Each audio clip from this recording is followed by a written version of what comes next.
ഇന്ന് പുലർച്ചെയോടെയാണ് എക്സൈസ് ഉദ്യോഗസ്ഥർ അടച്ചുപൂട്ടിയ ബാറുകളിലെത്തി മദ്യത്തിന്റെ കണക്കെടുത്ത ശേഷം പൂട്ടി സീൽ ചെയ്യുന്ന നടപടികൾ ആരംഭിച്ചത്.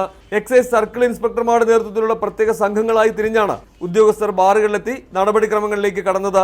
പ്രത്യേകം തയ്യാറാക്കിയ ഷീറ്റുകളിൽ ബാറുകളിൽ അവശേഷിക്കുന്ന മദ്യത്തിന്റെ സ്റ്റോക്ക് രേഖപ്പെടുത്തിയ ശേഷം ഈ മദ്യം പ്രത്യേക മുറിയിലേക്ക് മാറ്റും. ഈ മുറിയും ഹോട്ടലിലെ ബാറും തുടർന്ന് ഉദ്യോഗസ്ഥർ പൂട്ടി സീൽ ചെയ്യും. തൽക്കാലം ഇതെല്ലാം സീൽ ചെയ്യാനാണ് നമ്മൾ പറഞ്ഞിരിക്കുന്നത്. അപ്പോൾ ഇന്നു മുതൽ രാവിലെ 8 മണി മുതൽ ഈ ഒരൊറ്റ ബാറുകളും അടയ്ക്കാൻ പറഞ്ഞ ഒരു ബാറുകളും പ്രവർത്തിക്കാൻ പാടില്ല. കോടതി വിധി സംബന്ധിച്ച അനിശ്ചിതത്വം നിലനിന്നിരുന്നതിനാൽ പല ബാറുകളും വൻതോതിൽ മദ്യം വാങ്ങി ശേഖരിച്ചിരുന്നില്ല. ഇത് കണക്കെടുപ്പ് എളുപ്പമാക്കി. കണക്കെടുപ്പ് ഇന്ന് ഉച്ചയോടെ പൂർത്തിയാക്കുമെന്ന് എക്സൈസ് കമ്മീഷണർ അനിൽ സേവ്യർ അറിയിച്ചു. അവശേഷിക്കുന്ന മദ്യം ബിവറേജസ് കോർപ്പറേഷൻ ഏറ്റെടുക്കും. ഏതാനും ദിവസങ്ങൾക്കുള്ളിൽ ബാർ ഹോട്ടലിൽ നിന്നും ഈ നമ്മൾ സീൽ ചെയ്ത് വെച്ചിരിക്കുന്ന മദ്യം സംസ്ഥാന ബെവറേജസ് കോർപ്പറേഷന് കൈമാറും.